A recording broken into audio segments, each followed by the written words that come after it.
also, and thanks for the technical team in the background that has made sure that this takes place.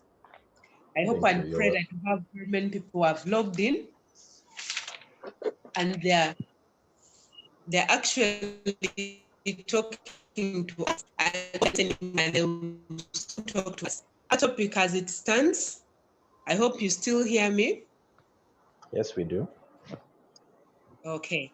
Our topic as it stands, I would like, because as we talk about divorce, there are things that we do not have to, we have to understand before we proceed, okay?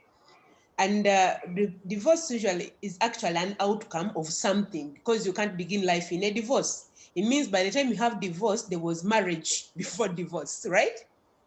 So I hope somehow we'll look at the causes, or how do we get into divorce?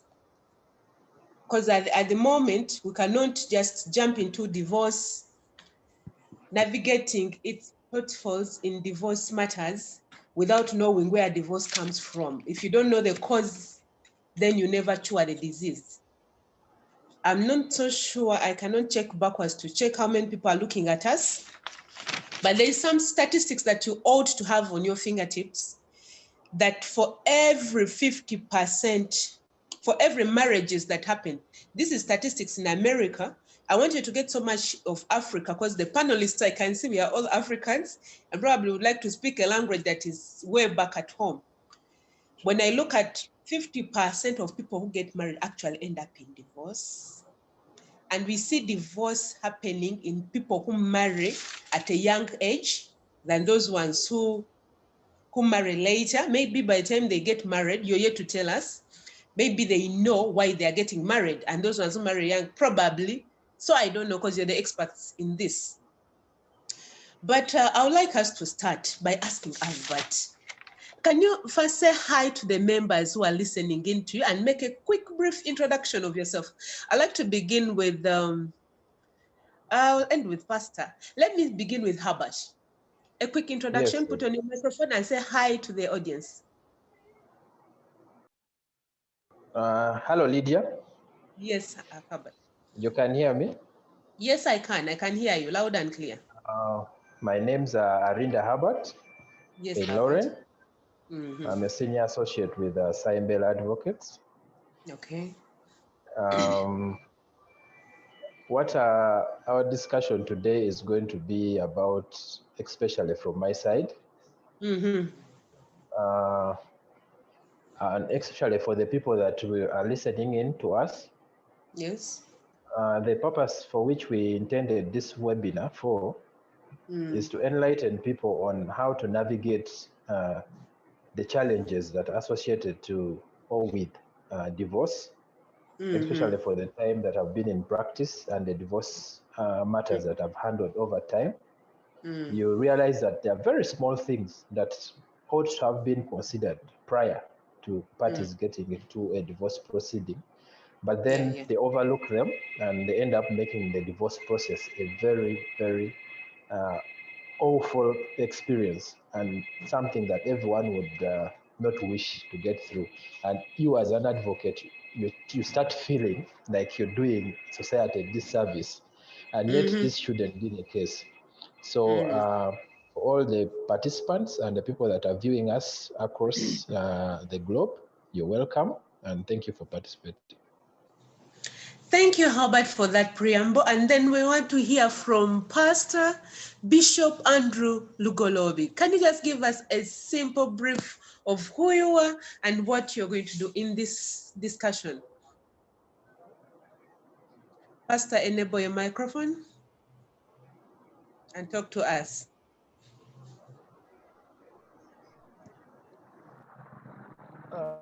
Greetings to all of you.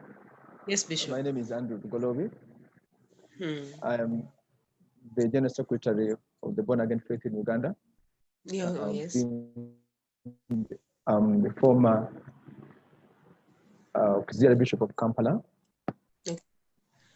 I'll take the role of the church perspective in divorce matters. Okay.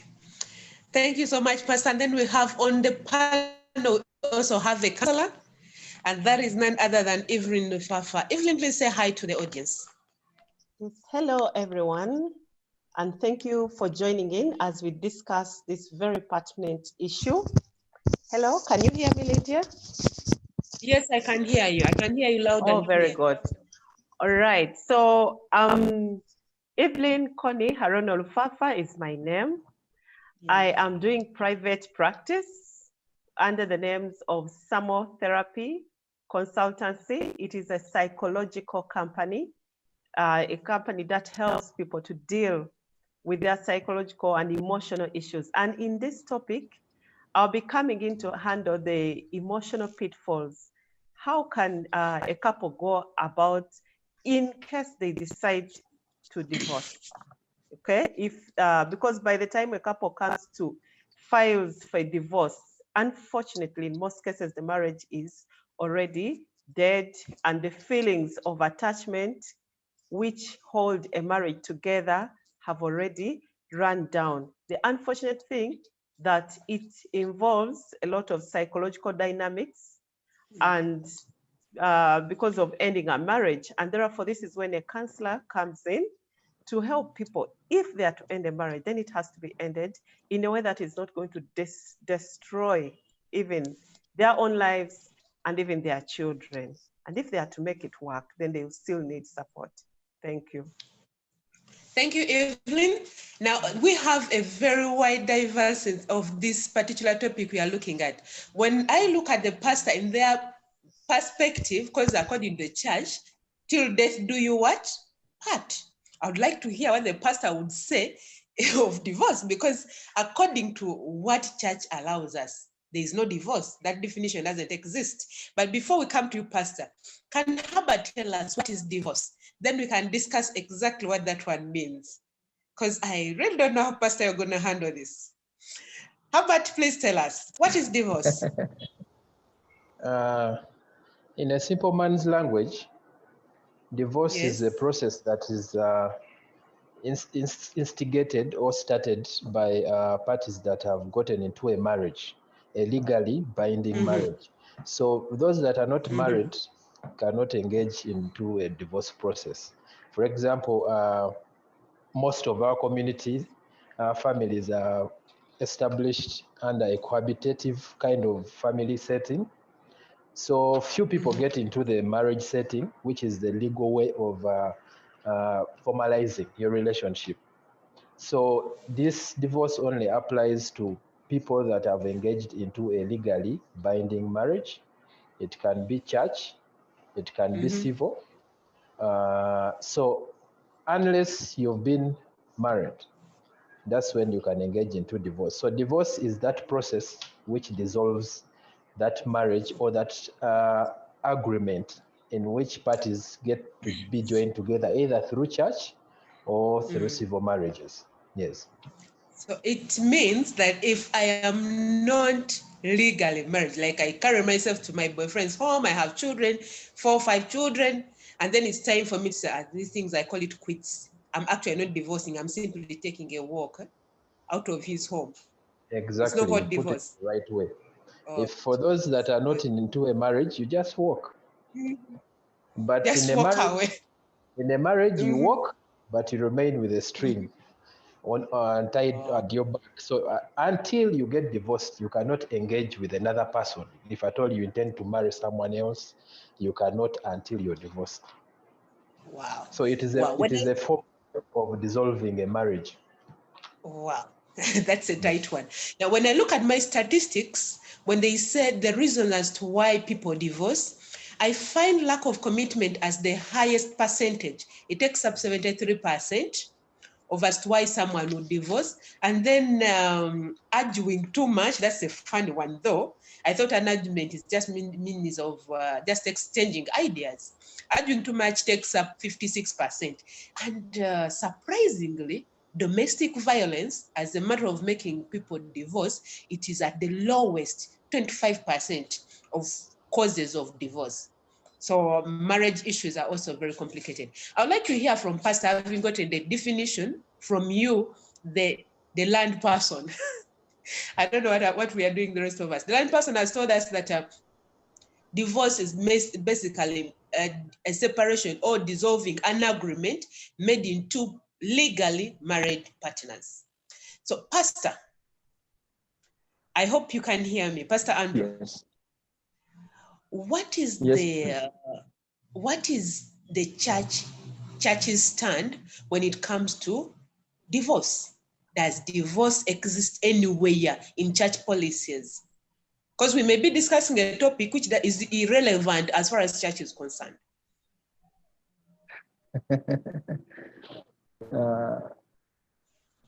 Good morning to you all. Good morning, Pastor. Good morning. First of all,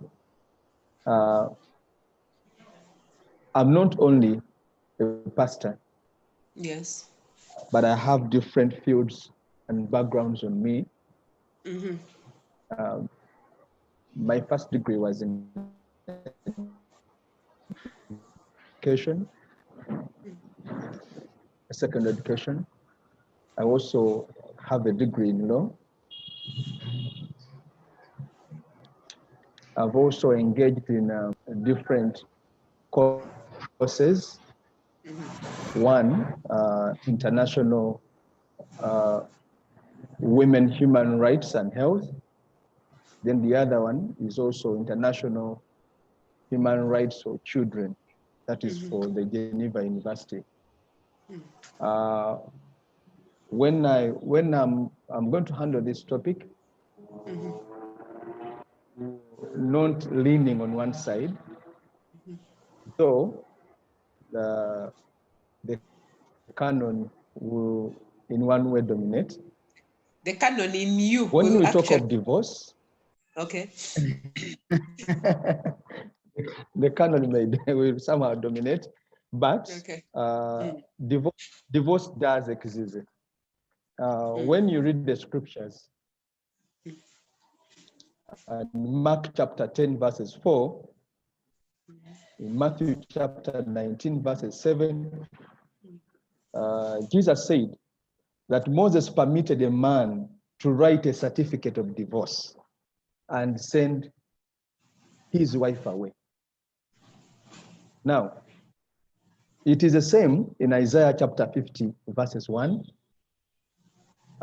which says that, thus says the Lord, mm-hmm. Where is the certificate of divorce by which I have sent your mother away? So certificate of divorce does exist. However, the terms differ. When you go to the scriptures I've just read in the Gospels, the mm-hmm. grounds for divorce is just different from what we have in civil marriage. Mm-hmm. Here, the ground of divorce is only adultery.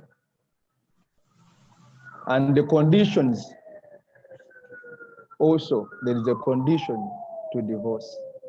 The condition is that you don't remarry. So that is it. But it does exist in our circles. Now the Bible seems to be harder. When I divorce, I don't remarry. That is the Bible. However, wow. On the other, priests or clerics don't wed. Mm. We do not conduct marriages according to the 1904 Marriage Act. Mm-hmm. When we are conducting marriages, we are agents of the state. We do not stand or practice the canon law, because the canon law, according to the laws of Uganda, the Judicature Act, Section 14, it is not an applicable law in Uganda.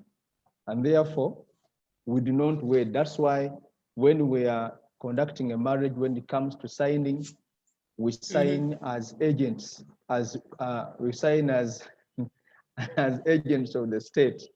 So we sign as commissioner. Yet we are not commissioners. We are pastors, we are clerics. So the law does not allow us to practice the canon law. So, therefore, we are operating within the civil marriage. Okay, so it looks like the state actually has a higher upper hand in the whole marriage institution, the state, and then the church seems to be blessing what the state has endorsed. I hope that is what is all about marriage. Definitely, we do not suffice anyway. Okay, so now according to the statistics I actually have, it looks like women actually file for divorce more than men. I don't know the secret behind it, but I want to hear from the only woman we have on the panel who's actually there. Me, I'm this side, I'm not part of you. The only woman who's happened to be the counselor herself. I don't know why women would actually walk out of marriage more than men. Maybe men get comfortable therein. But as you answer that, answering, as you answer that, also give us who are those people? Who are those people affected by this particular act of divorce? All right. Thank you so much, Lydia. The mere fact that women are the ones who file for divorce, first of all, we should say that the statistics say that right from the 1970s to date, the divorce rate has gone higher and higher. And remember, these are the times also when we've seen a lot of emancipation happening. We now have activists, we have gender activists and so on. So women have also been made aware of their rights. And it's just that because it's a patrilineal society, when a lady is finding a marriage not working, or it's very abusive, or generally speaking, it's not really working, it's much easier for the lady to ask to move out, because the man, by our nature of patrilineal society, already has a lot of advantage around him. Men have a lot of advantage. It's harder for a lady to tell a man that, please move out of my house. You're not doing things the way you want. The woman will take a lower step, because naturally that's how the society is, and say, if the marriage is so bad, you'll either die in it or save your life by moving out. So the men already have a certain big advantage. That's why few of them will easily go and ask for a divorce. I don't know what else you asked me. I also asked you that who are the affected parties in this particular place? Well, when a divorce happens, to begin with, the immediate family is affected. The initiator of the divorce, the one who asked for it, and the non-initiator, maybe the man or the woman in this case. If there are children, it makes it even worse. Even the extended family. Unfortunately, divorce affects even people who are not part and parcel of this marriage. The extended family, the family members, because everyone, divorce, maybe when my turn comes, is almost rated to death, It is a loss. So it affects a big number of people, more so the immediate family. Okay. In the immediate family, we see in the picture the children. Yes. The children are people who have never understood why daddy and mommy have to go different ways. Actually, along the way, I think they keep on demanding for either party. Where is daddy? Where is mommy? Even when they've seen the process taking place. But as a counselor, I want us to have a little look at children, because when you look at it as a mother, we cannot really not look at children. What exactly does divorce do to the child? Naturally, children love both parents. It does not matter if the father is, whether the one who is labeled as bad, or the mother is the one who is labeled as bad in this aspect. For them, children in this world only need two things: their mother and father together, regardless of the issues that they are going through. And therefore, unfortunately, the reason why we are talking about navigating it in a good way is that the divorcing couple forgets that these children are not, for them, they're impartial. They are not saying, now, this is my best person. So they end up using these little children as scapegoats. They begin fighting for the custody of children. One takes them, then the other one denies the other one to see them. And then the children are in the middle of it, especially if children have some understanding from 7 years, 8 years, they're able to tell that mommy and daddy argue a lot. They're emotionally drained. They go to school. Sometimes they think that their friends even know what is happening at their homes. They are affected academically. They lose out because they are just thinking, I hope I'll find, today mommy and daddy will be happy again. Now, when we come to teenagers, it becomes even worse. That's why many of them take to bad behaviors. They become permissive because home has become a living hell. And they want to, sometimes they think they are the problem. Sometimes they think they can do something to bring these two people. Yeah, so there's an overwhelming emotional pain on children. That's why when we talk about navigating divorce, the pitfalls of divorce, it is serious. It is something that is not common. For many years, of course, it has been only the lawyers because that's what people know. Go to the law and divorce and, walk away and so. But we would love now the public to know that they need both services. Divorce is highly legal, but it is also highly emotional. Yes. Okay. Thank you so much, Councillor Evelyn. Now, as I'm coming to Herbert to tell us the consideration, things we should look at before we divorce, I want to go to Pastor Andrew. Pastor, I need you to tell the audience, is there a way? Because when you look at what councillors talked about, there are so many negative things about divorce. The positivity, probably, if I could say, because they say there's nothing in this world that has no positive. Okay, the positivity could be maybe you're saving a life, you're getting out of bondage, but it has a lot of negatives. Now, Pastor, is there a way someone can avoid divorce? You avoid it from happening. Is there something we can do? That goes to Pastor Andrew. Thank you. Divorce has been happening or is a result of uncoordinated systems. First of all, the state itself having a mandate in wedding couples.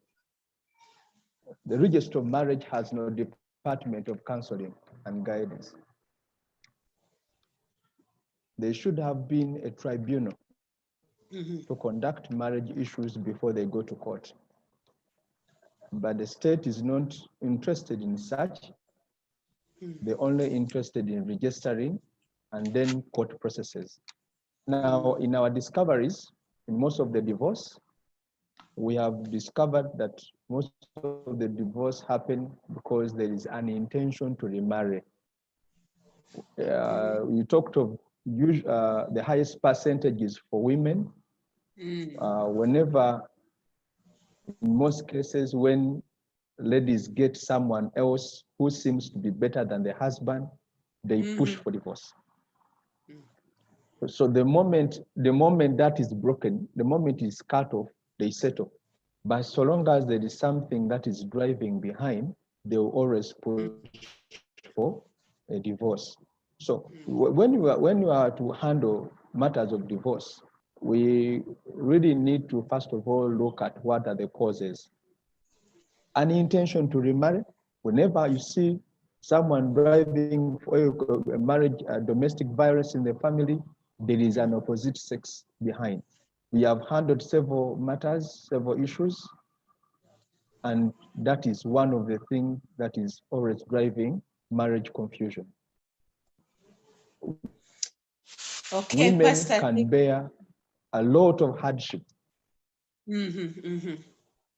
So what we need to do is creating two things. Let us have tribunals. Let us also promote marriage counselors. Before someone goes to court, let them first go through a system. But running before the court, also go before the magistrate or a judge who is also going through hardships in marriage. They only grant it. You don't have any reason as to why they keep it around. But it has a lot of problems to the family and the people around. Thank you. Thank you so much, Pastor. And it looks like from the discussion we have, prevention is better than cure. Part of the things that they put here as the reason as why people get divorced is one being commitment, lack of commitment. The other one is arguing too much. I didn't know that though. Maybe that is why women who are introverts somehow have better marriages. The counselor will tell us about that than the people who are too, they know what they want. They are so assertive. They are so what? Probably it has a challenge also. There is also people who marry young, then unrealistic expectations. Like Pastor, you said, the woman might have come into marriage with particular type of expectation. When they not met, and now they want to jump out. There's also lack of preparation, but lack of preparation for marriage. Pastors, you have a role to play in this. Before people are married, they actually give you time with them. But what pastors do, they focus on the day of saying, I do. In this particular side of preparation, they go away.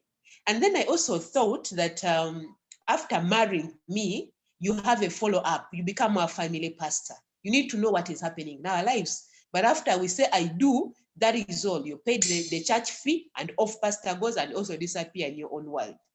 Pastors have a part to play when it comes to preparation for marriage. It contributes 44% of the divorces that actually happen. And to go to the lawyer. Herbert, I hope you're listening in and you're somewhere. I want to hear from you. What are the considerations? What are those things we need to look at as we go into the process of divorce? That goes to Herbert. Thank you, Lydia. And thank you, our participants, for keeping online. First, I want to make a comment regarding the people that you choose to handle your divorces. It's very important that you choose the right people, the right processes, and you choose people who appreciate what a marriage institution is all about. Why I'm saying this is because not every lawyer is supposed to be handling family matters. And that's why you see in advanced countries, they have lawyers that are specifically specializing in that area of family law. They appreciate what a family setting is, and there is a particular approach that is designed to ensure that you maintain a certain level of amicable relationship, promote family interests of all parties that are involved. That's to say children, parents, and the people who are divorcing themselves. Without saying much, I want to also note that I've handled divorces where it's white people that are involved, and divorces involving our African friends. Now, if you realize most of the divorces that involve white people, these people, actually, even when they are divorcing, they are shaking hands, they come to court together, which is very, very uncommon for our African brothers and sisters. You find here, when they it is war. It's basically war. So marriage here is treated like it's a do or die. So that's why you see there are very many high emotions, intense kind of cruelty towards each other. And because it's mostly because of our non-liberal setting of families.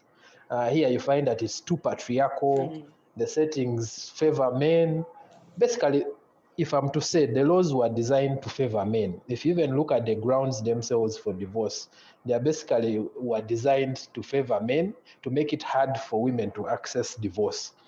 So with that stated, it is very important, as I said, to have lawyers who appreciate the considerations that one must take prior to thinking of divorce, or even when you are into the process of divorce, to help you look through these considerations. I will start mentioning one by one. Let's give an example of property. Property is one of the reasons why divorces become very highly intense. Parties are interested in things, matrimonial property, money in the account. So at the end of the day, because of these interests and because of the other not wanting to give this person a share of what he or she feels that they've worked for their entire life, it makes divorce very, very aggravating. Secondly, there is also an issue of marriage benefits. This is something that is very familiar in the white or Western countries, which is not very familiar here in Africa. These people have such settings that partners have what they call insurance benefits, social security. Here we've started having it now. So people most times don't look into the things. They realize later, and then they start to want them, and then it appears like you're being selfish. So these are things that also contribute to making divorce processes very, very complicated. The other third one is wills. You find that when people get married, it's all about love. You care about each other. But when you get to that point of divorce, then you start remembering that you made a will in so and so's interest. Maybe you put your wife as a joint, the sole owner of something, and then now you want to change. So, and the other person is like, no, then you also, it's mine. So these are some of the things you must look at before you start a divorce process. Then there are issues to do with names. I will give an example of the former Vice President of Uganda, the Honorable Kazibu. Yes, Speciosa. You remember there were issues to do with the name. The husband wanted her to stop using her name. Then the wife was saying, I've been known as Speciosa Kaziwe, so I cannot. So there are those things that you must consider, such as that, which are little, but you must consider them. So that's also another one. Then there are also issues of custody, children. I'm the one to be with them. They are to be with me. I'm the one that should only have sole custody. The woman should not have access to the children. And this is mostly to do with men who are applying for divorce. You find that they're interested in taking the children away from the woman.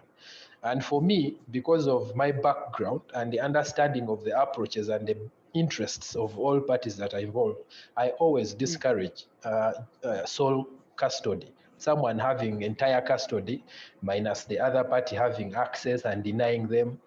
And you see, out of my period of practice in this area, I found that actually the partners, the wife and the husband, use children as baits against the other.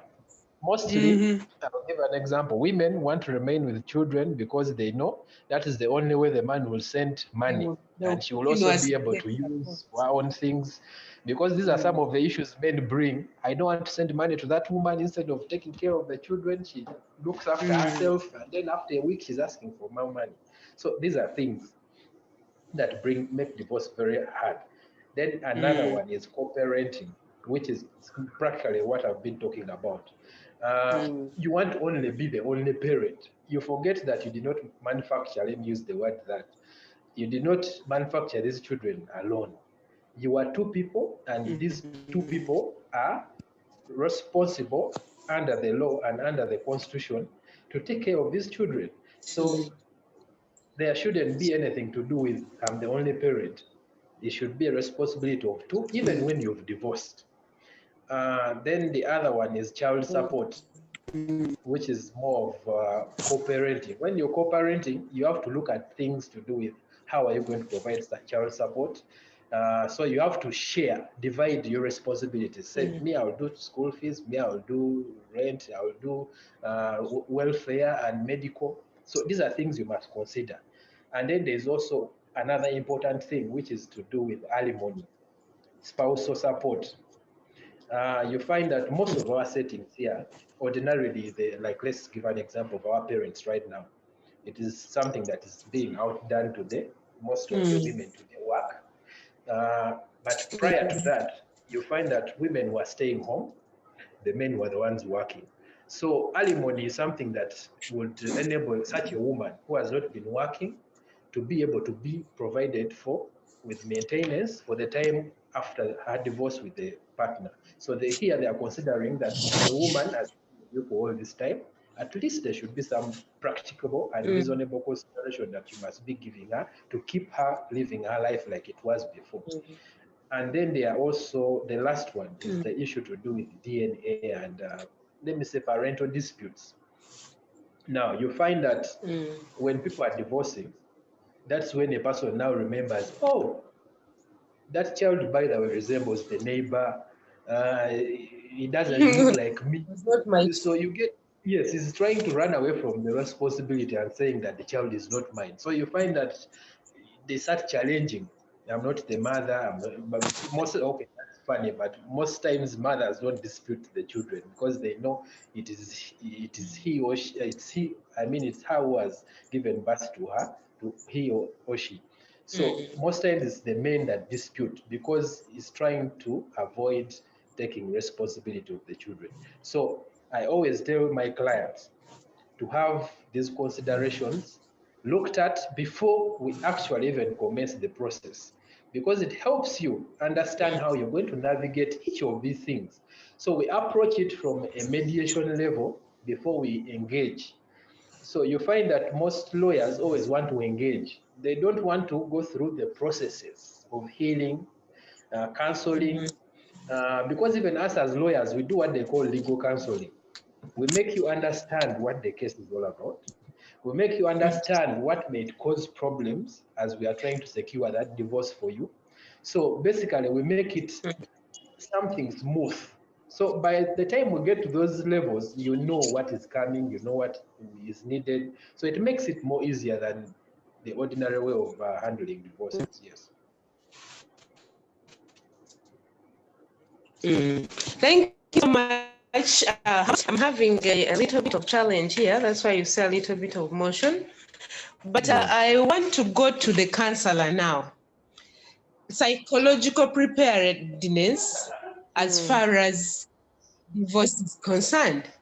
Because at the end of the day, it has psychological impact. But then how do we prepare for this?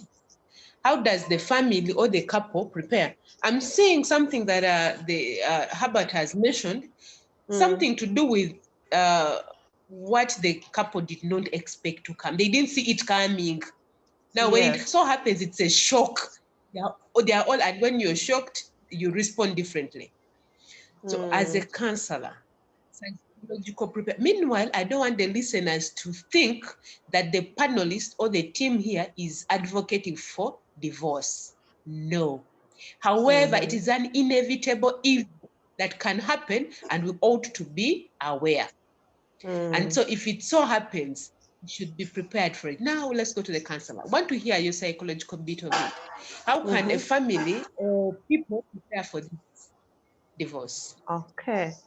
Yes, I would like to start by saying that the truth is, even when we are saying divorce is mutual, the decision to end a marriage itself is seldom mutual, right? Because if people are living a very comfortable life, they have common interests, and then they are determined to keep their marriage, and therefore they will not seek for divorce. But you see, like we said, this thing starts from somewhere. Divorce, it's like a cancer. It begins eating the family slowly. People can see things coming. Things are happening. People have stopped talking. Some people can take a month without talking to each other. There's violence. There is, all those bad things in the home. But unfortunately, in most cases, people decide to be silent about these issues. And by the time people walk, one person walks and says, now, I think I'm asking for divorce. These feelings of attachment, which are supposed to hold their marriage together, are already down. They are worn out. And in most cases, this marriage is already almost dead.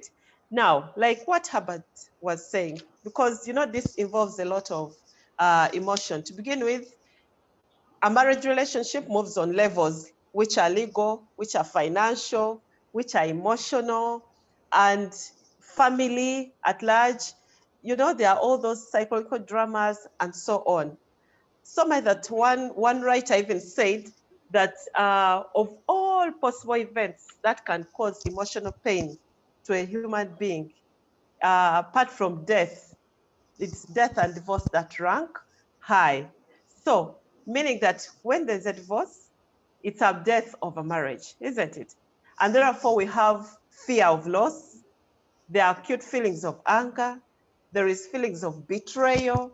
There is humiliation, loss of identity. Herbert talked of a name, someone walking to you and tells you that, hey, stop using my name. Even before they even go through a formal divorce, stop using my name. You know, so there's loss of identity and all those toxic emotions. So how does a counselor here help? Usually there's this person who will walk first. I don't know, the lawyer will advise us. It's rare that two people will walk to their lawyer and say, we want a divorce. Usually there's this initiator. And the unfortunate thing, the person who has walked to ask for divorce, they've been preparing themselves. If it's a woman, women are good at preparing themselves sometimes. They can take even 1 year thinking about it. This marriage is bad. I think I'll move out. But when they are quiet, now sometimes the person who is not ready is taken unaware. And that's why there's need to sit the people down and ask this person to also give the other time to think and process why the lawyer is saying. Some lawyers will just start and say, okay, you want divorce? Let us start. Let's begin, without any mediation, without, hearings and, giving the other one time to process. Because sometimes people can process, and we've seen people who have gone back to a marriage. Of course, a few of them. So it needs time to take stock of what the divorce means to the other person. The person needs to recover from feelings of abandonment, humiliation, and that rage before it moves ahead, before they go to negotiations, and settlements. The lawyer will tell us. So the therapeutic goal here is, the mission is that the counselor will hope to monitor these people as they work with the lawyers and preparation. There should be psychological preparation.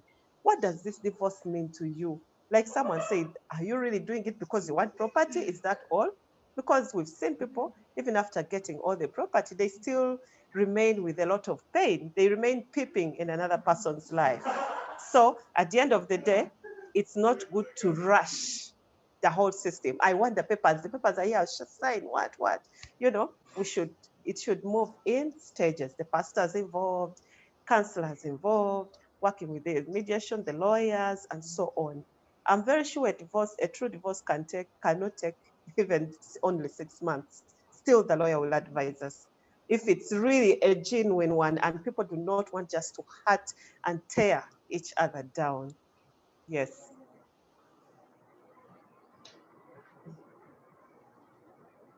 Yes, Lydia, back to you.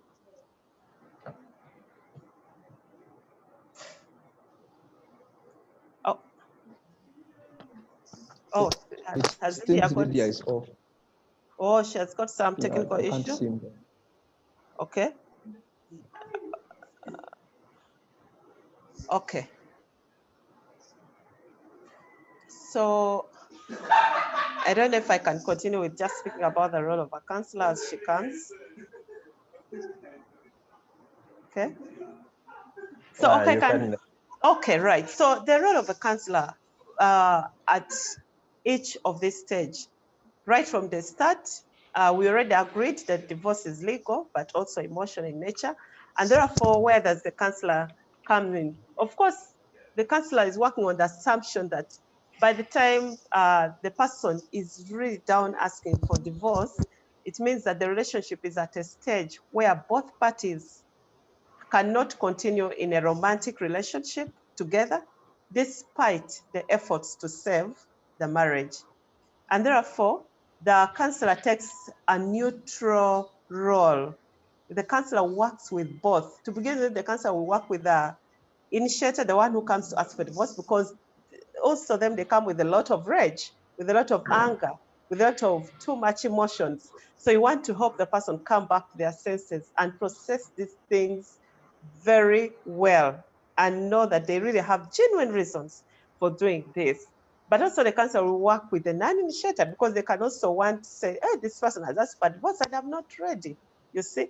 So we also, they facilitate a constructive resolution to the marital problem, whether not to end it or to end it. So a counselor plays a neutral role to facilitate a resolution where either the marriage should not be ended. They should give each other time. That's why even good lawyers usually, they keep buying time. They give these people time because they think sometimes it's just a rush of emotions.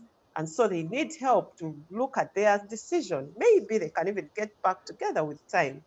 So therapists assist clients and families in dealing with these complex emotions that accompany every stage of divorce. And divorce moves in stages. Later on, we shall be looking at, because it does, sometimes the stages keep repeating themselves, but still there's always the first step, second step, third step, up to almost the fifth step.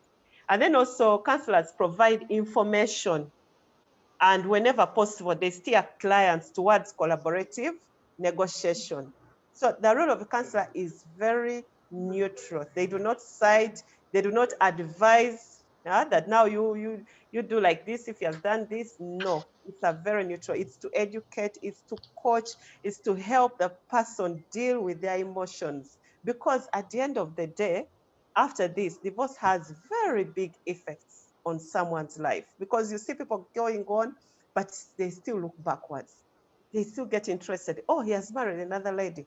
Is she more beautiful than me? Oh, he married another, she got married. Is it, so we do not want people to move on with such ugly emotions. You moved out, but you're still following up the other person in a negative way. And more so when we have children involved. I think that's what I can say for now. I don't know if, okay, Lydia is back.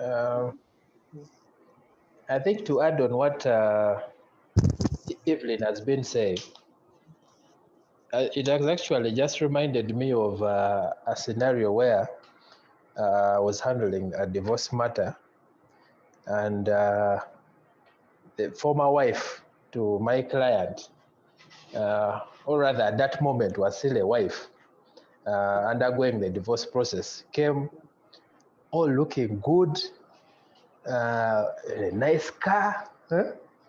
Now, when the man saw the woman, I could see that he was not interested in divorcing the woman, but he was doing it either out of anger or something, or either maybe you found out that she was having an affair or something like that. You know, some of these things men are not freely at liberty to share. Unless you create a kind of rapport or relationship with your client, that's the only way you are able to fully assess. Because for me, I really take it as a priority to ensure that I have three things at the back of my mind that I have to assess. I have to assess the risk, the need, and I also have at the back of my mind the professional integrity. Because risk, I'm looking at, what is this man bound to lose? Does he need this woman? Does he really need this divorce? Because when you're able to understand these things, that's when you're able to navigate the best way you can get solutions for your client. Because at that particular client, I can tell you we aborted the divorce. We aborted the divorce, and then as I speak right now, these people are together. So now, if you're a lawyer who is only interested in doing what you're told to do, you wouldn't have seen that and realized that actually you can play a role to ensure that instead of doing what you're instructed to do, you do what the client needs. Those are two different things. Now, I can assure you that at that point, my fees were more than what I actually had billed, because the client appreciated more of my human part than actually my lawyering bit. Now, the other issue is she had talked about signing papers for divorce. This is something that is more in the Western countries, where divorce is mutual, like what she has been talking about. People here agree and say, I think we have reached a point where our differences are irreconcilable. We can no longer work out. For them, they are more civil than traditional. They are liberal than conservative. So for us here, we are still very conservative, and we're still promoting those conservative British laws, where you find that everything has to be legalistic. So for us here in Uganda, mutual divorce is not encouraged. They actually, even when you're filing for divorce, you put it as a statement that for us, we have not planned, we have not connived, we have not colluded to file this petition. So in actual sense, they don't want it to be that the two of you have agreed to divorce. So it must be something that court must sit down and assess and agree that, yes, now the truth is these people have grounds to divorce. So here, divorce can never be mutual like it is in advanced countries where you just take papers and the other party signs and says it's okay and you file in court and that's it. So that is one of the challenges that we're having here in Africa and Uganda, whereby divorce, you must prove the grounds for divorce for you to be able to be divorced.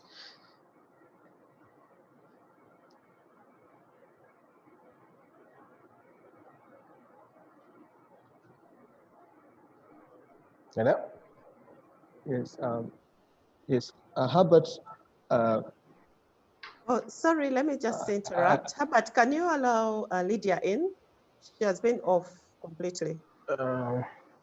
Yeah. Can she be enabled again as panelist? Just change to a different device. I'm seeing a Lydia here. She can, yeah, she's on, but I think needs to be enabled to those panelists' rights, kind of.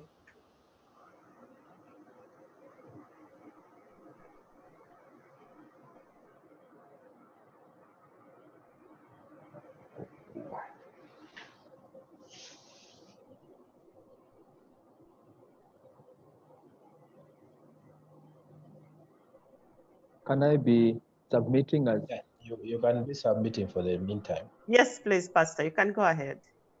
Okay. Now, I'm so grateful for the submissions made by the lawyer and the counselor, but there is an oversight in one angle, and that is the involvement of the religious leaders in this matter. When it comes to divorce, spiritual leaders are left outside. We are not involved. Now we take time to groom our members, we pastor them, we nurture them, we wed them. After wedding them, when they get any marital challenges, they don't turn back to us, they go to lawyers who don't know anything about their background. They don't know anything about their families, but to them, it is a business, it is a career. It means earning. You talk of court, it is earning. You talk of the family division at police, nothing goes for free, it is money. Now, when you look at the circumstances surrounding, definitely there is no environment that can facilitate for harmony, because there are parties that are going to get fuel of the car, get rent of the office, get fees for the children. You know, most of the times we earn from the conflicts of others. Most of the divorce that happen, it's not because people want to, but there are forces that coerce them, either family, friends, workmates. One of the examples I can give that takes us back to the rationale, the reason as why the Bible says don't remarry. It gives an allowance of time for the cool of passion to cool. And those people who are being pressurizing, you know, you leave the man, he doesn't even pay for school fees for the children. Now, after a while, they cool down. But when we leave it open, as the law says, so long as you divorce, then you're a free bird, then there's a problem. Now, the Bible provides for don't remarry to give a space of reconciliation, to give a space of rehabilitation. Now, the circumstances surrounding the current or the present situation in Uganda, there is no room for rehabilitation. That means even if people come, even if the counselor is involved in the matter, the party will choose not to listen to, because there is no reason as to why they should even listen to anyway, because you will not solve anything. Now, at first we are using the vows in church. Now the vows as you all know, what happened to the vows in court. In that case of Julius Rabinumi versus Oprah Ibrahim Somo, they were declared illegal and not binding. So that means all the time and we spend in church taking vows is just ceremonial. It is useless, and it was meant to keep these parties to feel that I'm bound to this one. Let me work it out to see that everything works on well. When we try to westernize Uganda, we shall get more problems, because Uganda will never be America. In America, people do it that way because that is their behavior. But given our background, we are not such kind of people. We are not used to having here and there, you divorce here, then you go there. Now, the moment we open up for divorce, we are going to see more death happening, because as the counselor said, that it hurts even the counsel, it hurts the other party.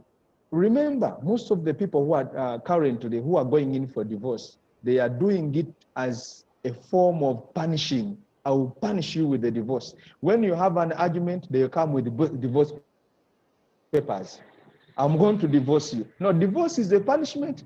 Divorce is used as a scarecrow. Now, someone starts it in a simple way, thinking that maybe it won't go far, and then at the end of the day, it ends up to breaking or the ending the marriage. By the time they sit down to regret, it is too late. I will end with an experience. In my family, my father happened to cohabit one of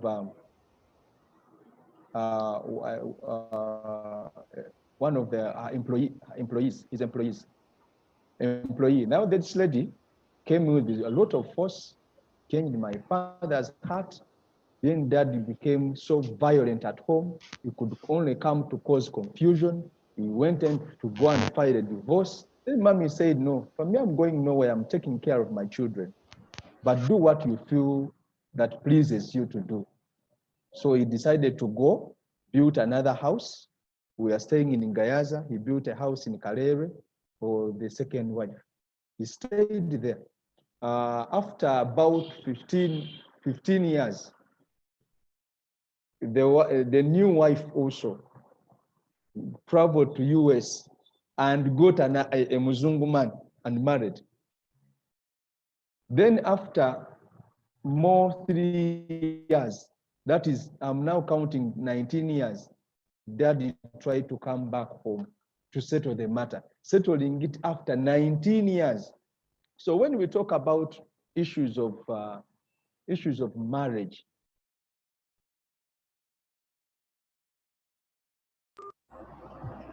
when we talk of issues of marriage, marriage is should be treated in a special way, because this involves in what we call soul ties. Even if people divorce in physical, their souls are still tied. So that tie will cause all the confusion and will cause all the chaos, all the conflict until when it is untied. I thank you.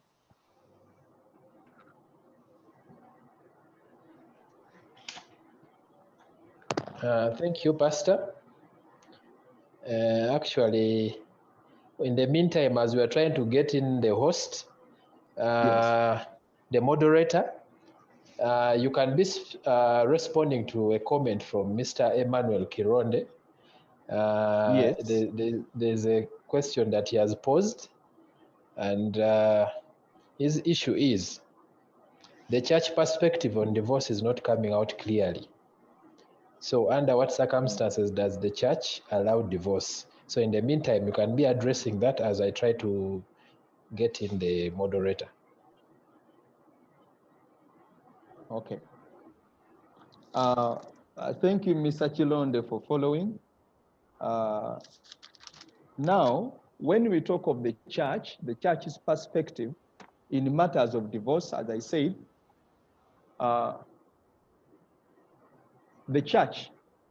in church there is divorce because the Bible provides for it. Under Mark chapter 10, verses 4, Matthew chapter 19, verses 7, they talk of a certificate of divorce. The Bible provides that under those verses, that they say to Moses, that Jesus was saying, they say to Moses, they said Moses permitted a man to write a certificate of divorce and send away the wife. Now, in the Christian circle or in church, the Bible provides for a certificate of divorce. A certificate of divorce, but under one condition. The condition should be that there is evidence of adultery. That is the only ground. However, there are other conditions attached to that decision in case you choose to take that route. That is, you are not allowed to remarry. You cannot remarry. When you read Matthew chapter 5, verses 32, whosoever shall marry a divorced wife commits adultery. Anyone who marries a divorced woman commits adultery. Now, it is the same way to also to the man. Now, that is the church perspective, that divorce, according to the scriptures, it is there. It's a certificate of divorce is there. But the condition is adultery, so long as there is proof of adultery. And even if it is proven that there was adultery, then the condition after the separation, after the divorce, should be no party to that marriage should remarry. Now, the rationale for that is you give time to these people to reconcile, to come back together. That is the rationale. The purpose is to protect the family for the bigger picture or the broader picture or the other interests apart from the two. That is the children and then the other family dependents and also the relatives, also keeping the family image. So it gives room for reunion. However, as I said, that the canon law is disregarded in Uganda. Even the vows we take in church, according to the Supreme Court of Uganda, they were declared unbinding and illegal.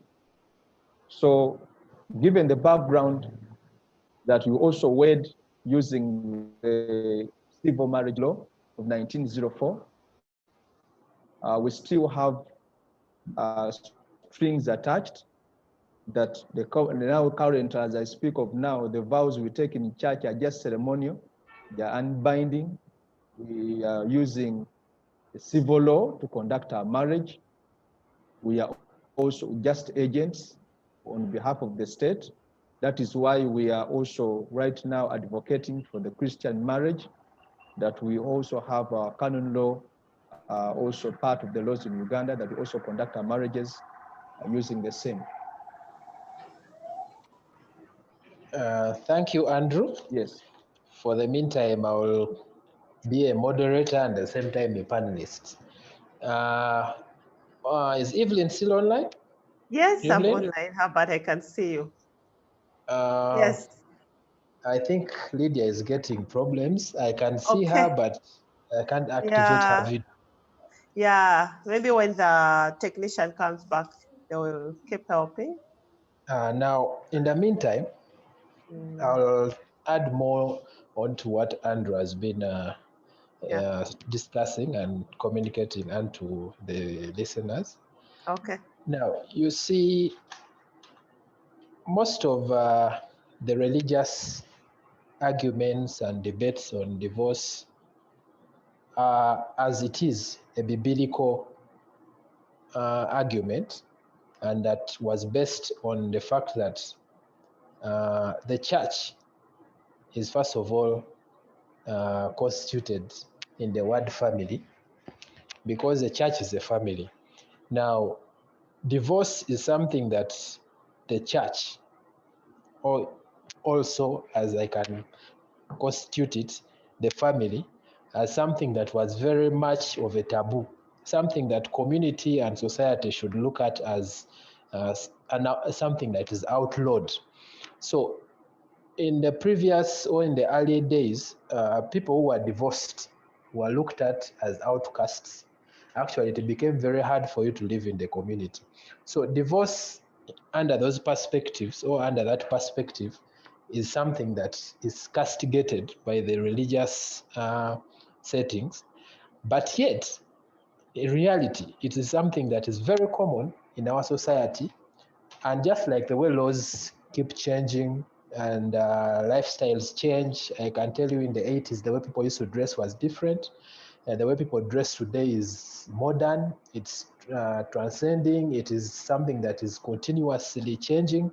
So even the religious norms and requirements or expectations need to follow what is happening, not really in a liberal way, still maintain the conservatism, but let things that are reality happen. Because if you look at most of the domestic, the gender-based violence in Uganda or in Africa in general, even in Western countries, is because of these conservative requirements to keep women in a marriage. Like I can tell you earlier in the days when a woman divorced and left the husband, our parents used to chase them away from home and tell them, you're not welcome here, for you were surrendered to the man, so go back and find a way of doing what? Of making things work. Now, the understanding there is that you have to go back and make sure things happen. So the community looked at marriage as something that someone must ensure hook or crook works, even when it's at its worst. That's why you listen people making vows like for the worst, for the better, but like the way Bishop was saying, it is now a formality.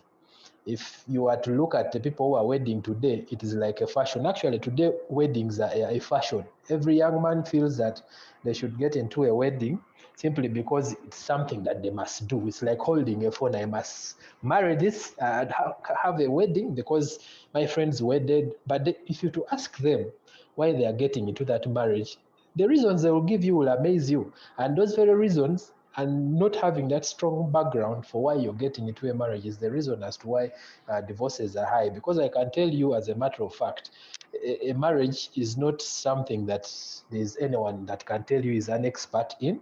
It is something that either works by miracle of God's grace, but the most important thing is if people get into it knowing the expectations and the things that are the challenges that they're going to go through and know how to overcome them. Because we are not all perfect, but we all try to be perfect. You can know your weaknesses, try to work through them, but you can never run away from who you are as an individual. So the trick is in that. Even through the divorce processes, the trick is in understanding these individuals that are involved in the divorce.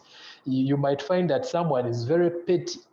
The reason as why they are divorcing is because maybe the woman came back late and didn't explain to him, and for him, because he feels is the man of the house, he expects an explanation.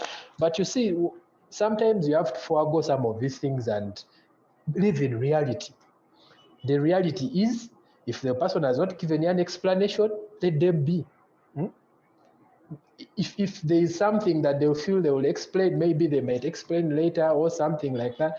But there are personalities that are involved in this whole marriage institution, which is a complex thing. No one can lie to you that they are experts in it. Even reverends who are married divorce.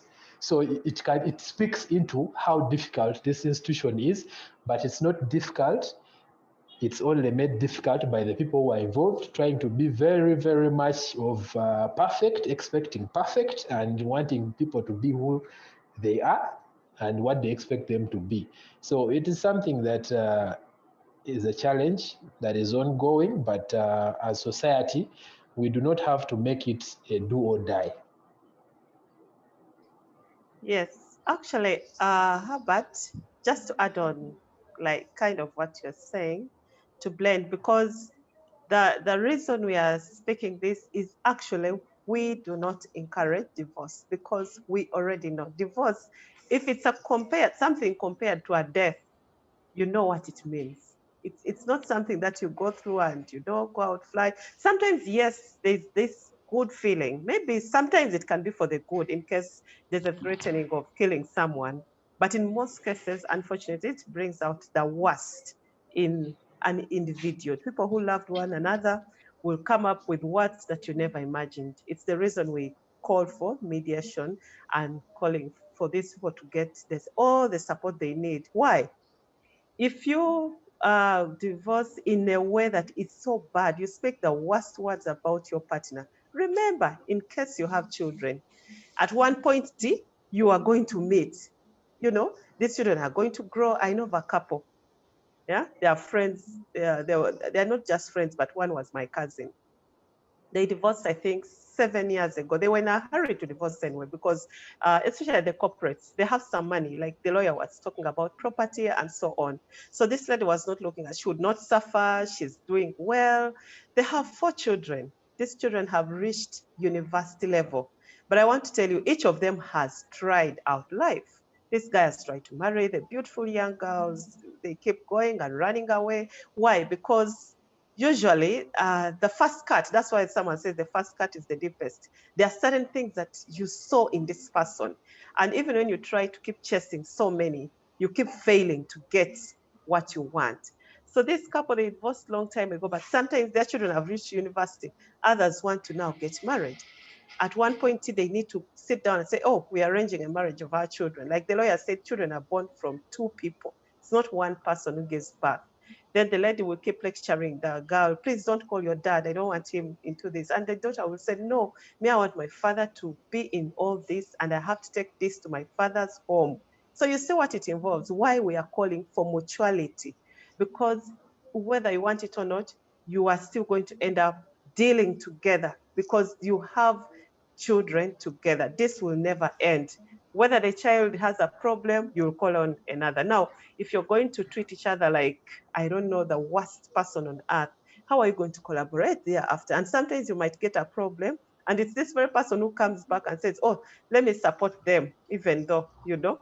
So at the end of the day, we have common choices that couples choose to take to resolve or end a marriage. I can mention 3 of them. One of them is usually endurance, and this is very common, endurance. That is like someone puts up something like kind of a mask, you know, that they go through all the terrible things. They decide to put them under the carpet. You know what I mean?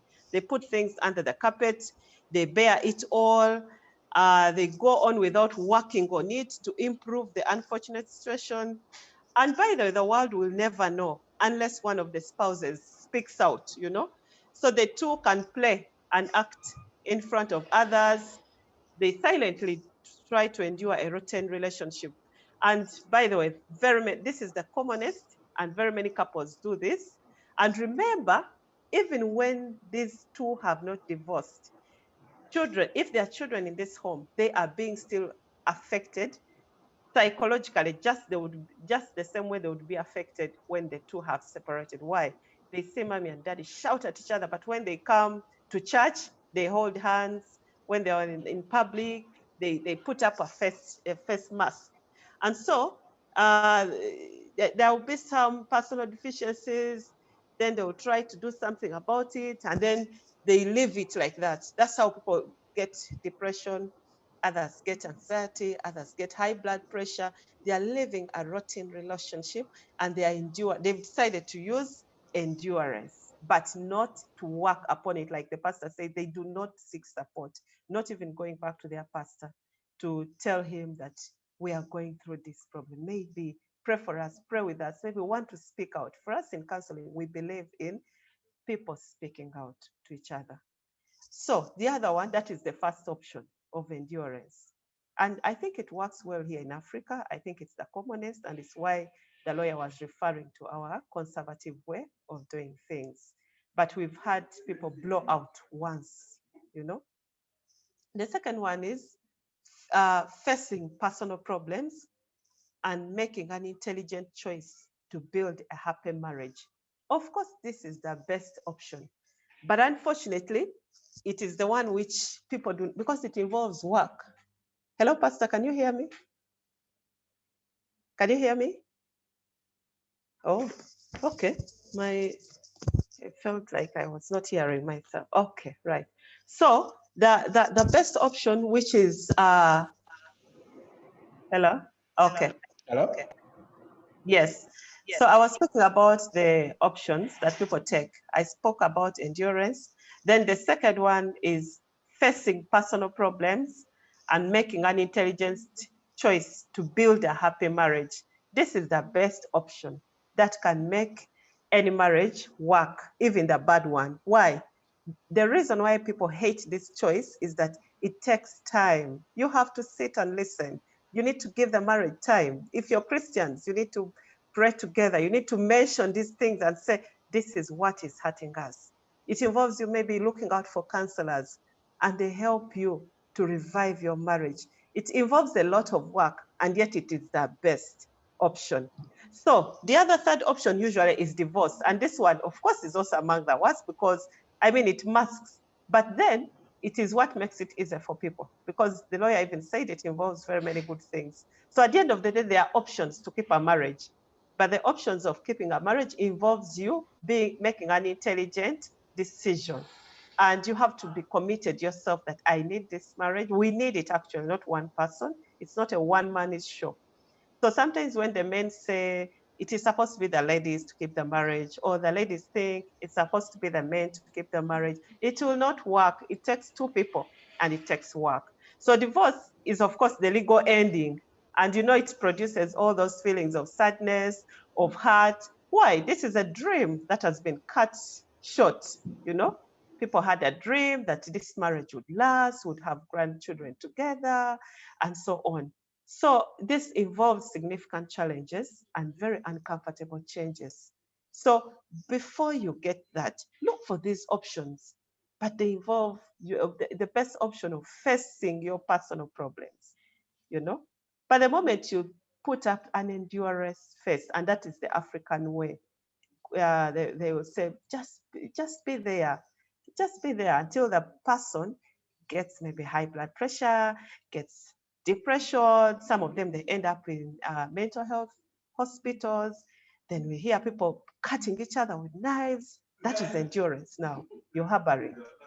So please, even when we are talking about divorce, it's not because this is what we want people to do, but we are speaking about it because it's happening. I mean, the numbers are now too high, and in our generation, I don't know, because it has become like a cheap option for people, but still they keep suffering the pangs of it.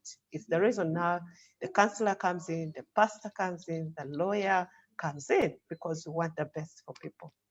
Okay, back to you. I don't know, Herbert? Yes.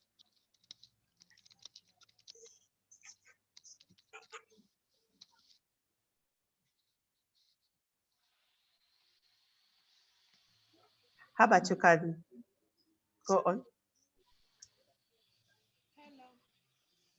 Hello, Lydia. We can now see. Lydia, we can hear you. Okay, at least you can hear me, even if you can't see me. We can't see you, but we can hear you.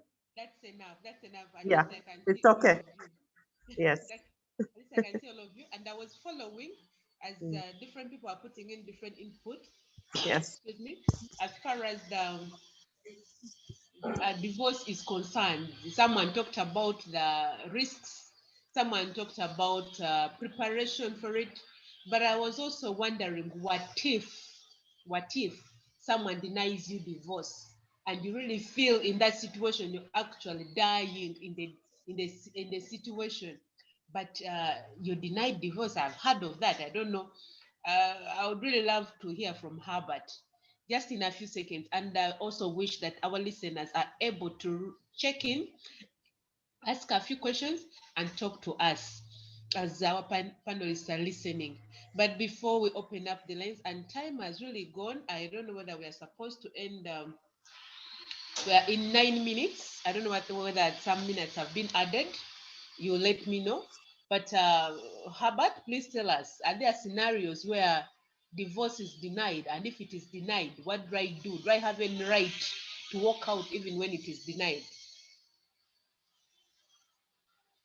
Herbert, can you hear me? Herbert? Hello? But Yes, can you Can you hear me? Had Yes. my question. Yeah, I had your question. Can you hear me? Okay, fine. Yes, we can hear you. Before I start speaking about that, Lydia, kindly try to activate your video because I can see you now, but your video I think is not activated. Yeah, she says the video has issues. So yeah, we can hear her at least. Okay. Now, of course, there are instances where divorce can be denied. And the denial is based on the fact that there are grounds that you must prove for you to be able to be granted divorce. And these grounds under the law, mostly 3 of them.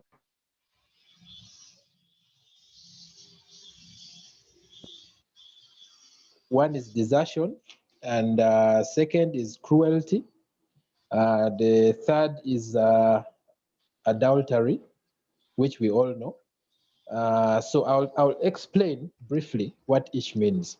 Now, under cruelty, this as the literal meaning is, these are instances where you have a wife or a husband who beats you up, treats you inhumanely, basically in a cruel manner.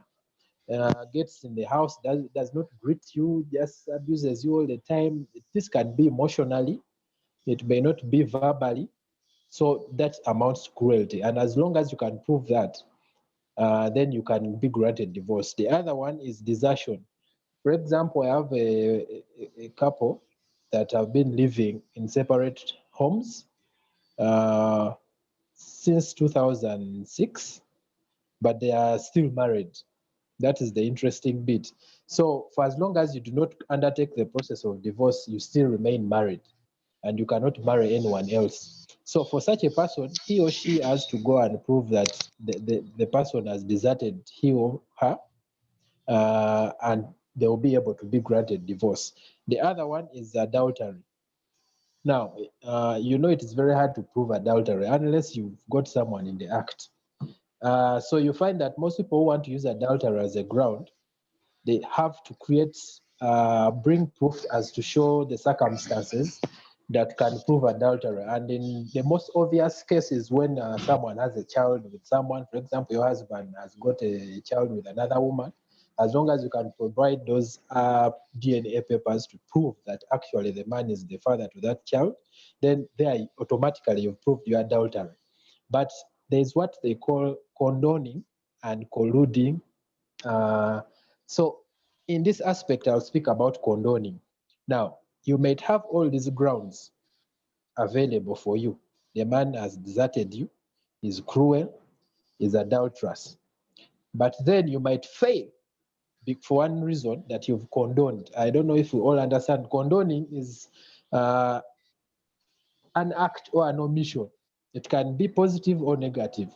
So for example, the man has committed adultery and you've known this child for over a period of time.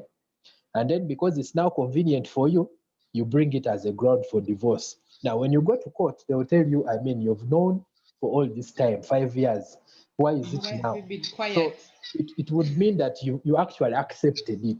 So for you to bring it up as a ground for divorce, it will be unfair. So the courts are looking at the fairness in whatever grounds that you're bringing up. So it is important that for as long as you've not condoned an act, you take action there and then, but you all have to evaluate very many things before you think of a divorce. Wow. Thank you, Herbert. I hope you can still hear me. Yes, we can. Yes, we can. Okay, fine. I'm just wondering, we have barely 2 minutes to the end of time. Do we have extra time so that we can request our listeners to drop in their questions, to drop in their comments? They can send it as a message. They can send, I don't know whether they're allowed to talk. Yes. They can be given the right. Lydia, on on that, we shall end at midday. Okay, okay. So for as long as members have questions, we shall go until midday, not past that. Okay, okay. Yes. So members, whoever has tuned in, whoever has logged in at this time, we greatly appreciate the fact that you've logged in. You've put in your data, you mean COVID data, and someone puts in time to sign in. We don't take that for granted, and we'll have the opportunity to contribute to the topic, how we navigate, how we go through divorce, what are what happens thereafter, and I wanted to also know whether I can remarry after I've divorced, or once I've divorced, that's it. And then pastor said that you can't marry after divorce. But then I'm free. Why wouldn't I marry another person when I'm free? Pastor, are you there? Hello, Pastor. Pastor Andrew? Pastor off. Andrew is off. Because he gave a comment that according to church, you cannot marry again once you're done with marriage. But I don't know, when I'm free, why don't I marry again? I'm now free. And then meanwhile, as Pastor gets back online, I want to ask again, Herbert, you gave a comment upon which reason someone would actually divorce. Now, what if I love you no more? There's that thing. I no longer feel you. I no longer love you. Like, just, I don't love you. Can't I raise up some reasons and then I'm granted divorce? Like I earlier communicated, that ground, if it was so available, then I think we would be divorcing 10 million people every day. Because that is the most available ground for if at all, if someone would put up and say we are no longer. But if you realize, most of even the children reach that point where they have irreconcilable differences with their very parents. So if that is going to be a reason for everyone, then it would make then the divorce will be rampant. The government would lose its essence in protecting families and the family unit.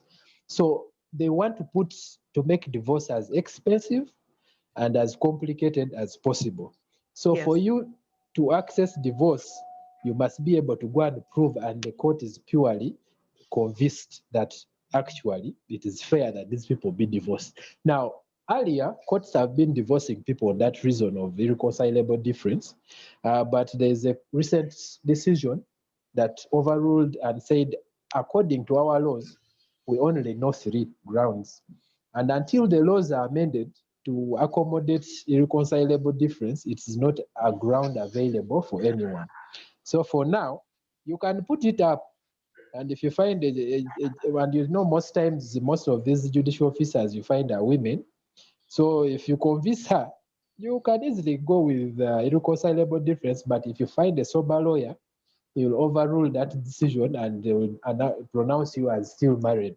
Actually, I have something to say about that, Lydia, because you know, everything has a beginning.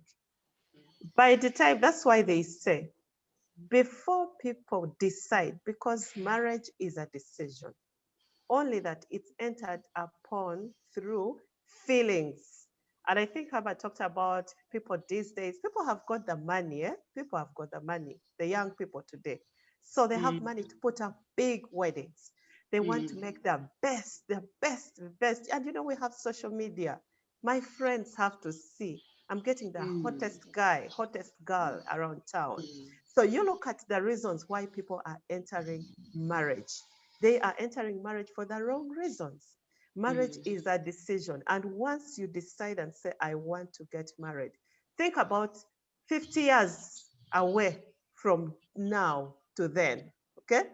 Think about the time you're going to spend. Think about the family, the kind of family you want to have, you know? So once it's not a decision and it's a fashion and it's a feeling, feelings last shortly. And just know that love can fade, and therefore it needs to be attended to. No 2 people enter marriage because of beauty. Beauty also fades, unfortunately. you know? So if people only have these things, this girl is cute, she has the figure, she has the legs, those things only facilitate a relationship to start, but they do not keep a marriage. Because later on, this very beautiful girl with a figure is going to fade tomorrow after 2, 3 children. This very guy who was a hunk, tomorrow, because of hard work and stress, is going to begin looking funny and changing. Remember, the feelings are going to change. And beautiful people will never stop being there in this world. We are always going to meet people who are better than our spouses. This is a fact, you know? And so does that mean that you have to keep getting different people because now your feelings are gone? That's why I said the other option of working on the marriage, which it takes work, is what people avoid. They just want things to move. Remember, if you married him with a lot of money, sometimes the money can go down. Are you going to file for a divorce? So that's why the lawyer is saying there must be really reasons which are sound. Adultery, cruelty, you know, when this person has become maybe animalic, you cannot just stay with them. And even it can be seeable, you know, maybe you're saving even the children, but not just for fashion. I don't feel like I love you. Feelings do not last. That one we should know. I can see someone's hand is up, Lydia. I don't know who it is. Okay, maybe someone can help me. It's pick written up on that. me.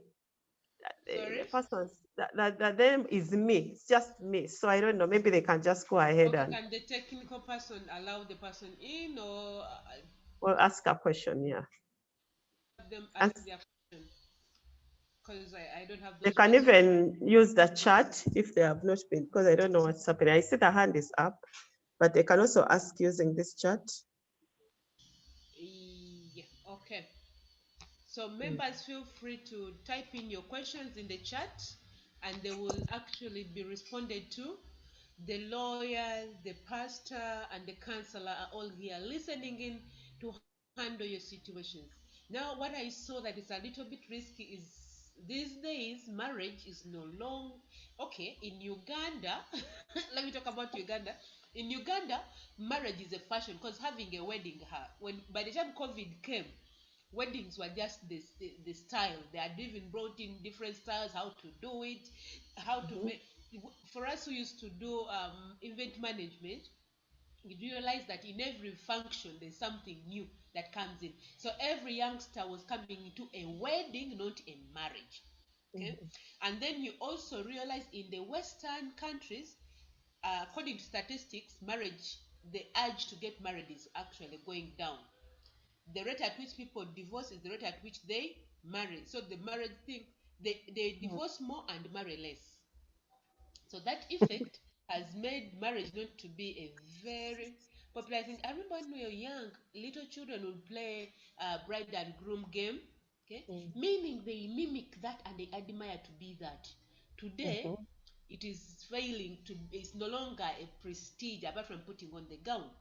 Now, Pastor, I really wish Pastor can come back online. Pastor, Is can Pastor you differentiate, Pastor Andrew? I don't know whether Andrew he's is Herbert, not yet in. have not you yet tried in. to Uh, get him? I can't see him among the list of participants because that's the Oh, only way I can be able to To get grant him him in. access. oh. We are losing him. I hope he Oh. comes back before the next 15 minutes get to the end. And But are in the our meantime, participants writing Meantime, on the I chat have room? have Question people and questions? have people popped in in the the questions meantime, there are some questions that are being put forth that we Yes. can under the chat. address. Yeah, Under the yeah. chat. The There is Q&A. question Q&A. Under Q&A. Q&A. Okay. Yes. I don't see. But if you can read them, I can read. but please could you read them Herbert, and you read. probably respond? Uh, there is a question to do with, this is from Godfrey. If a couple is married, the law protects financially weaker spouses and any children. During divorce, the principle of equality applies where any properties available are shared regardless of who owns it. To you, Counsel Herbert, within your heart, do you find this fair? That is, and he adds that one get divorced without consent of the other party? That is it. Now, Now they're telling you, cancel. Yes, please. They are telling you to respond away from law. There is the legal perspective and there is a human perspective. The I'll one constrain. asking the question wants you to give at least the bit of the human perspective. I'll constrain myself to give the legal perspective, yes. Because in this instance, the human perspective does not matter before the court. The court is going to look at the law. What does the law say? And then the human bit only comes in depending on the nature of the judicial officer handling the matter. So me as the lawyer, my role in this case would be to argue my client's case. Now, if my client wants a certain percentage of the property, that's as far as my instructions can go. So the human part is always left to the judge or the magistrate to exercise that human part. So for us as lawyers, we try to invoke that humanity from the judicial person. However, to go to the to the legal perspective, the law always tries to refrain from denying people property that they are actually entitled to. Let me give an example. There are 3 stages. Before you get married to a person, you have your property. Or before you get married to a person, you have no property. Or you get to marry a person and both of you have property. So these are different scenarios. But what will aid the court to understand how to resolve such a case will be to look at the facts. Now, if you can provide evidence to prove that you bought your property before the marriage, then it will be deemed as your personal property. You bought it and the intention was for it to remain yours. Now, if you buy property and you're already married, it will also depend on the circumstances, facts surrounding your marriage. Now, if you're in such a marriage where it's only the man that works and the woman remains home as the basic caregiver, so it means that the court will have to look into issues of fairness. It still remains a legal element to conclude that much as the woman did not contribute to this property and what of you, she contributed to the other emotional bit, well-being of the family, and for you as a man to be able to make that money to buy those things. So they will look at all those arguments, but it remains the role of your lawyer to espouse those arguments. Until your lawyer does that, then the court may fail to appreciate that element and how much you put into that marriage. So it would require arguments, for example, such as the instances where a man tells a woman, you remain home, I'll be the one to work. There are those instances where a woman was working before and the man says, no, since I have enough money, you remain home, I'll be the basic provider for the home. So if you can provide such information, it will be easier for court to conclude and say it was something that was foreseeable, that in the event that you divorce, you should share this property because you agreed one does the other part and for you do the other part. Yes. And then to address the second question, can one get divorced without consent of the other? Now, if you realize most of the divorces, no one ever consents. So it gets down to proving your grounds. So even if the other person does not consent, this in instances may even mean that you file a case in court and they don't even respond. They ignore out of ignorance, thinking that if they don't respond, the matter will not continue. The law provides for such protection against such kind of conduct. So if you don't respond, for us, we proceed without your presence. And you know, of course, what happens. The decision might come without putting in consideration of those arguments I've been talking about, that you remained at home, you are cooking, all those things. So the court will not have the opportunity to listen into those arguments. And therefore, the likely outcome is that you're going to get a decision that you're going to say that was unfair. Yes. Okay. But thank you. Lydia, there's another question. Yes. I've seen, I think it's in this other chat from Janan. He's asking, I think, still a lawyer, that I think the pastor, that there are some churches that are allowing members to marry another wife, even if the partner is still living and still holds on the family. May pastor and the lawyer respond to that, Janan in Mbale.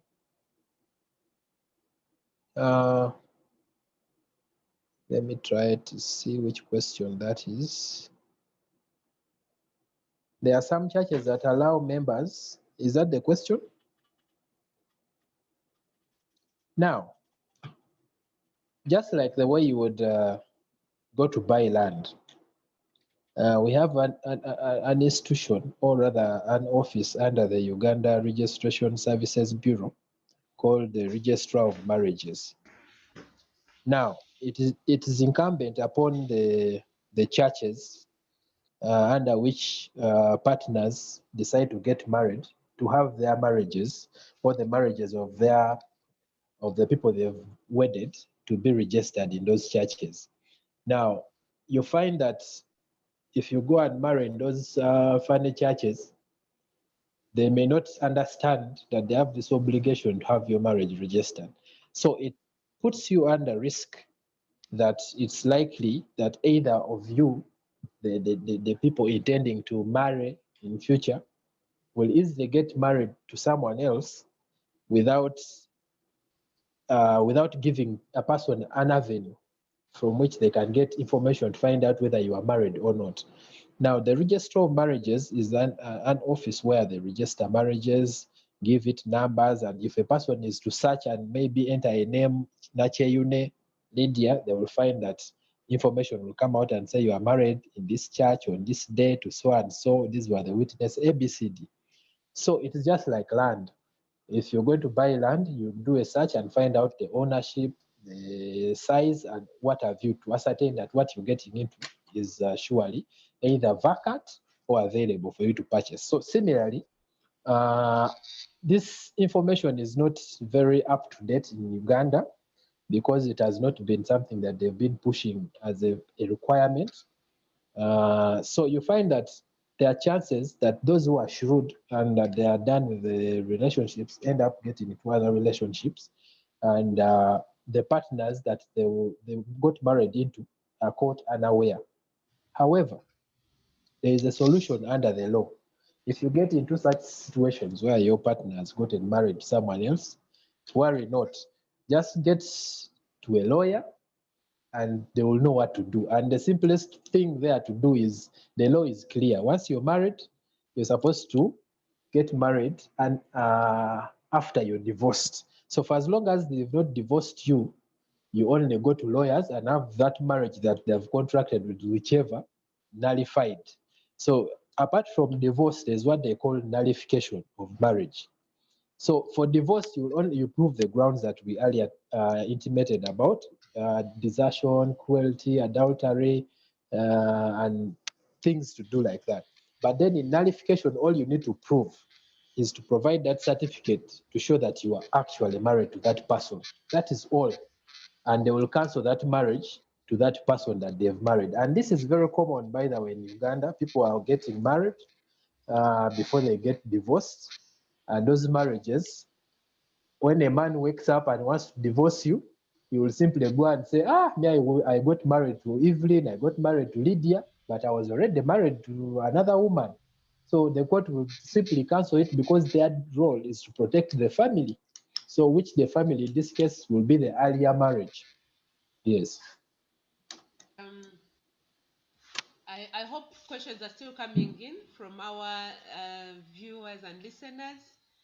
But I'm just wondering that if at one time I am not divorced by paper, but as well I decide to move out, I just move out and leave this husband or wife in the house, and I move out.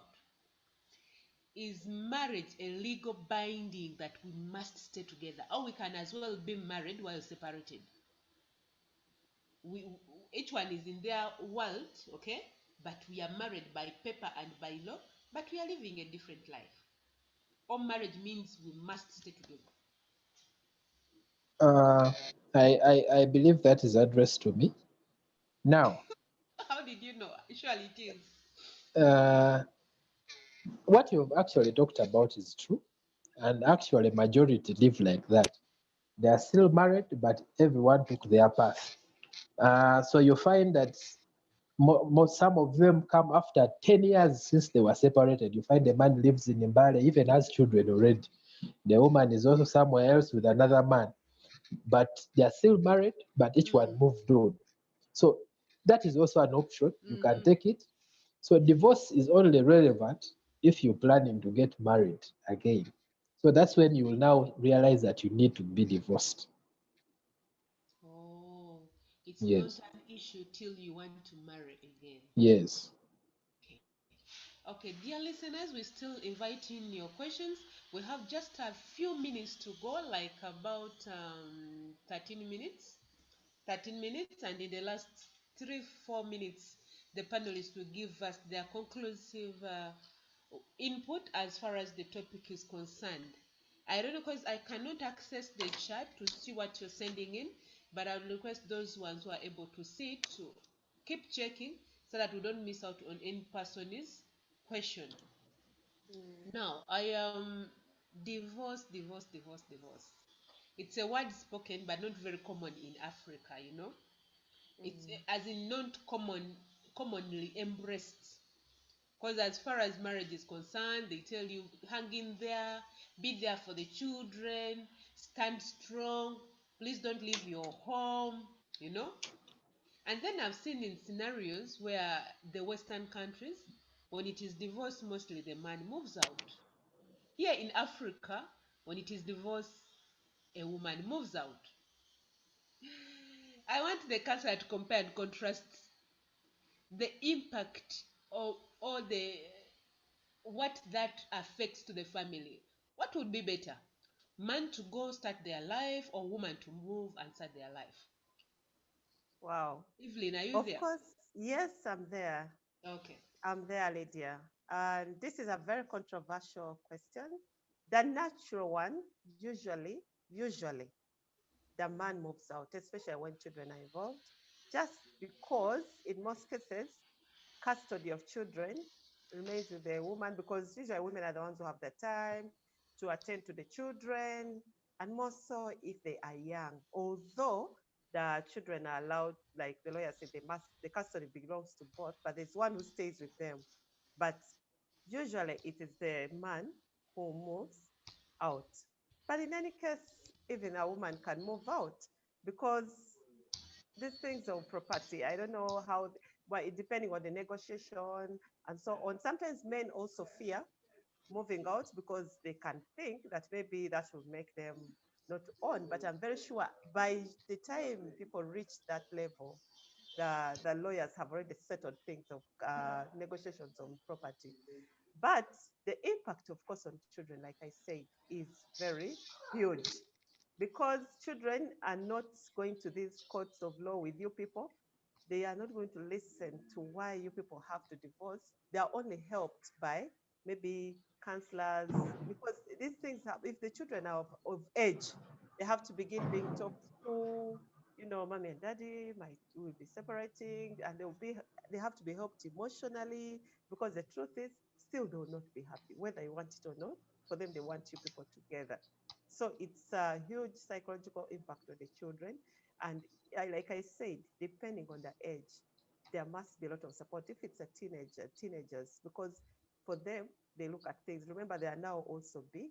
They have started, their thinking patterns have grown. They are seeing life differently. So they begin seeing partnership, marriage as meaningless, because the best models in this world for them are their own parents. And here they are walking away from each other, one even moving out. For younger children, age up to around 12, usually they blame themselves. That's why you see people, they grow up, but they have a certain kind of emotional unwellness, mental health issues. Because these kids are so young to interpret that big people can have these very huge problems. To an extent, they even each one person moves out of their home.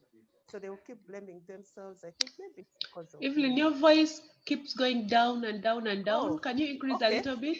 Yes. Sorry. It keeps Yeah, going so like down I and down. said, depending on the age of the children are affected differently. Like I said, if they're middle, around 8 to around 12, they keep blaming themselves. They usually think they have a hand in the separation of their parents, you know? Maybe they think they're bad children. So you can imagine those emotions are going inside them and they have no one to help them out. If they're teenagers, they become even permissive. They begin looking at marriage and these things, they are useless. That's why we see such children begin to take even drugs. They begin to do dubious things that they used not to do, but just because they do not know how to cope, they are so young, you know, they end up doing the worst. So that's why the therapists, the support systems need to come in here to support the family as they move out. That's why we talked about mutuality. If you have decided that the thing is not going to work, then it should be mutual. Give each other time. So the children need also to be talked to. They need to be, you know, helped so that they can come to terms a little bit. They may not understand, but at least they need to be given time too. Yes. Okay. So it looks like this whole thing called divorce, as long as you belong to family in one way or the other, it will affect you. Personally, Yes. I've not experienced it, and I wouldn't wish to ever experience it. But never is another long word.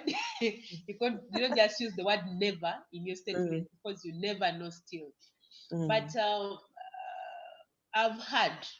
I hear people say, I hear people put in their how divorce has affected them. But in our normal life, the usual life, people don't go to court. Maybe because court is expensive to go through those legal things so that you separate. I have a friend whom I've had. They married some time back. Up today, he wants to marry again and he can't because the wife refused to grant him divorce. Probably because he didn't know. Now I'm knowing from Counsel Herbert that even when the other person is refusing to grant you divorce, you can as well proceed because the person moved on with their life and married another man. But then she refuses to comply and come and sign papers to let the gentleman go forward. Whatever reason, I don't know. So when you say that even when someone has not signed in your papers, you can still move on, that I think can be a point of rescue. And I still want to emphasize, dear listeners and those following, please, we are not advocating for divorce. But we are saying that if it's an inevitable act that is going to happen to you in your life, how do you move forward? How do you handle? Where do you go to seek help? And in the next, I'm giving counsel 2 minutes, 2 minutes to Evelyn and 2 minutes to Herbert to give us a conclusive word. And then counsel, please talk about where can we go to seek help. You talked about lawyers, but lawyers, you're very expensive. So tell us where we can find cheaper lawyers for this thing.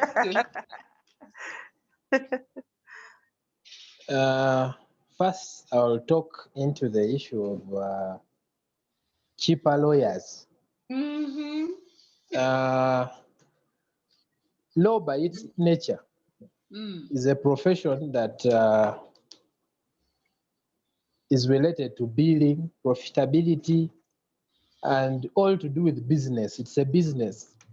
So, and you see, price comes along with the quality of service. This one, Evelyn will agree with me. Right. If you are to go to a cheap lawyer, that means the lawyer might not have certain levels of professionalism. All they care about is any money that comes in. But for us, at the end of the day, we want to look at the whole package. A package that is going to be suitable to have you get a very amicable divorce, a divorce that even at the end of the day, you, the divorcees, can always talk to each other, can always, even the other person that the lawyer was fighting against can even get cases for that lawyer or bring in business for that lawyer, because at the end of the day, you don't want a lawyer who is going to take the divorce as if he's the one divorcing or is interested in divorcing. You need a lawyer who understands what is at stake. So to get such qualities of lawyer, you're not going to get a one who is cheap. And mark you, divorce is not for the poor. Yes, because by the time you get married, you've put money. You get it. And most likely, the person you're fighting against has money. Or you who wants the divorce also has money. So, but at the end of the day, the choice is with the client. So for us, what we do as lawyers, we give you our bill and we justify why we bill it that way. So at the end of the day, it is up to the client to decide which lawyer they go for. However, there are institutions such as FIDA and those other organizations that handle divorces. So if we find that a client may not able to meet our bill, we can as well refer them to those legal aid service providers. But between you and me, you know that it's also a challenge. Those poor things don't come cheap. At the end of the day, you may find that there are some things that may not be handled the way you expect. Wow. Okay, but our time has really gone. It's exactly and maybe to conclude, yes, there are also other ways that you can secure an amicable divorce prior or after you're married. For example, there are things that we call as prenup and postnup. Now, prenup, these are arrangements that you can document before you get into marriage and say, when it comes to that time, when that time comes, this is how we shall handle our issues. So you agree on property, those things we've been talking about that you need to consider, custody, co-parenting. So it is what we call them a prenup and a postnup agreement. So we can craft that when couples are planning to get married, and when they get married and the time comes for divorcing, it is easy. We just say, this is what we agreed to. This is what you agreed. Yes. So those are also alternatives. And also there's what they call, so it can be before marriage and when you're into the marriage. Okay. And when you're into the marriage, we call it a postnuptial agreement. Before it is called a prenuptial agreement. So Thank you, there is also what we call a separation agreement, which you can agree on when you are into the marriage and you realize now it's no longer working. You can as well do what they call a separation agreement. But this, you realize, works for people who have mutually reached that point where they still talk, but they feel like it's not working. So because it requires the other person to sign that document and say, I agree to what we have agreed upon. So for failure to have this consensus, then you have to follow the divorce processes, which does not require anyone to consent. Okay. Yes. Network is breaking. Okay. Oh, yes. I think Herbert has given his take. And yes. So I can see it. Thank you, Counsel, and thank you so much. Yes. I wanted to give my conclusive remark. Yeah. I wanted to say that as counselors or psychologists, our role is neutral. Neutrality means we listen, okay? Our work is to help listen to parties. Like if you are having toxic emotions, and maybe we encourage couples that they shouldn't wait for a marriage to go wrong to seek help. Come and speak to counselors and be coached. Marriage needs continuous learning, continuous education, so that as small things pick up, you can be helped. However, if everything has gone wrong and like we've reached to this conclusion where the marriage is completely dead, the goal of a therapist here is to help the parties to maintain reasonable calm and civil communication, to help them address the confusion, the fears, and all other emotions that arise, both for the couple and also the children. So our role is more or less neutral, to help marriages work. But in case they have not worked, we also help people to end mutually, because I think our aim here has been mutuality, because this is not the end of you. The legal has ended, but the status has not ended. You are still parenting children together. So thank you so much.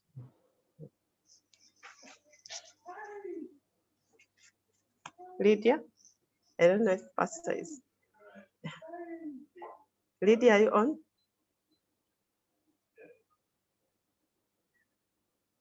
I'm trying to log in, Pastor, but then I see him, yeah, he's the one who is called me, actually. He has just communicated it. I'm getting similar problems like what I was having with Lydia. Yeah. Yeah. And Lydia is still on? Lydia is on. I can see her. Yeah, I can see her, but like she's not talking.